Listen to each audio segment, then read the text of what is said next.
بسم اللہ الرحمن الرحیم۔ السلام علیکم ورحمۃ اللہ وبرکاتہ۔ معزز دوستو، ایک دفعہ کا ذکر ہے کہ اکرم اور شہزاد ایک ہی کالج کے دو طالب علم تھے، مگر دونوں کے خیالات بہت مختلف تھے۔ اکرم دنیا اور اس کی لذتوں کی طرف متوجہ تھا، جبکہ شہزاد کو دین اسلام میں زیادہ دلچسپی تھی۔ ایک دن اکرم شہزاد سے ماہ سفر کے بارے میں بات کر رہا تھا کہ یہ ایک نحوست والا مہینہ ہے اور اس مہینے میں لوگوں کو شادی یا کوئی کاروبار نہیں کرنا چاہیے۔ شہزاد نے اسے سمجھانے کی کوشش کی کہ نحوست نام کی کوئی چیز نہیں ہے اور یہ سفر کا مہینہ کسی دوسرے مہینے سے مختلف نہیں ہے۔ اس نے اکرم کو بتایا کہ ہماری تقدیر کا مالک صرف اللہ ہے اور ہماری قسمت کا دار و مدار سفر کا مہینہ نہیں ہے، بلکہ ہمارے گناہوں کی وجہ سے ہی نحوست آتی ہے۔ جیسے کہ اللہ پاک اپنے قرآن مجید میں ارشاد فرماتے ہیں، ظہر الفساد فی البر والبحر بما کسبت ایدی الناس، کہ خشکی اور تری میں جو بھی فساد برپا ہوتا ہے یہ سب لوگوں کی ہاتھ کی کمائی ہے، یعنی کہ ہمارے گناہوں کی وجہ سے ہی حالات کی تنگی آتی ہے۔ اکرم نے شہزاد کی بات سننے سے انکار کر دیا۔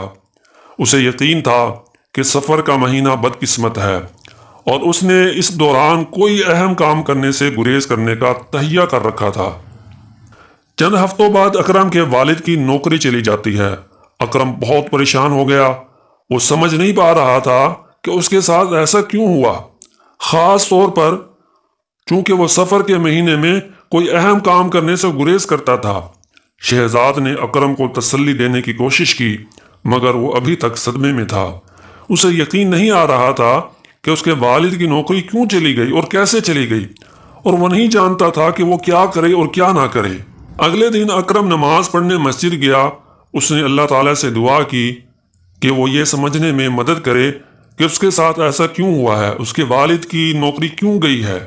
دعا کرنے کے بعد اکرم مسجد میں ہی لیٹ گیا اور اسی دوران اس کی آنکھ لگ گئی اور اسے خواب میں اس کا دوست شہزاد نظر آیا، جو اسے سمجھا رہا تھا کہ ہم مسلمان ہیں اور ہمارا یہ عقیدہ ہونا چاہیے کہ ہر قسم کے فائدے اور نقصانات کا اختیار صرف اور صرف ایک اللہ کے پاس ہے۔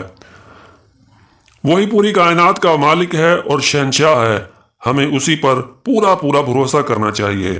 اور صحیح البخاری کی حدیث نمبر 5707 میں نبی کریم صلی اللہ علیہ وسلم نے ارشاد فرمایا کہ جھوٹ لگنا، بدشگونی لینا، الو کا منحوس ہونا اور سفر کا منحوس ہونا، یہ سب لغویات میں سے ہیں، یہ سب لغو خیالات ہیں۔ جب اکرم کی آنکھ کھلی تو اسے احساس ہوا کہ اس کا بدنصیبی پر یقین کرنا انتہائی غلط تھا۔ اس نے محسوس کیا کہ ماہ سفر کا اس کے والد کی ملازمت سے محرومی میں کوئی بھی تعلق نہیں تھا، یہ اس کے اپنے گناہ تھے جو اس کی بدقسمتی کا سبب بنے تھے۔ اکرم بہت شرمندہ ہوا۔ اس نے اپنے اس غلط عقیدے کو بدلنے اور دین کا علم حاصل کرنے کا پختہ عزم کیا، اور اس نے شہزاد سے اس کا مشورہ نہ منانے پر معذرت بھی کی۔ معزز ناظرین، اکرم کی کہانی ایک یاد دہانی ہے کہ کوئی مہینہ یا دن ہماری بدقسمتی کا تعین نہیں کرتا، بلکہ ہمارے اعمال ہماری قسمت کا تعین کرتے ہیں۔ اگر ہم اچھی زندگی گزارنا چاہتے ہیں تو ہمیں نیک زندگی گزارنے اور گناہ سے بچنے کی ضرورت ہے۔ اور آخر میں آپ سے گزارش ہے کہ اس ویڈیو کو صدقہ جاریہ سمجھ کر لائک اور شیئر کر دیں، اور ہمارے یوٹیوب چینل بامقصد کہانیاں ضرور سبسکرائب کریں، کیونکہ ہم سبق آموز تربیتی بامقصد کہانیاں آپ تک پہنچاتے رہیں گے انشاءاللہ۔ اگلی ویڈیو تک کے لیے اجازت دیجیے۔ اللہ حافظ۔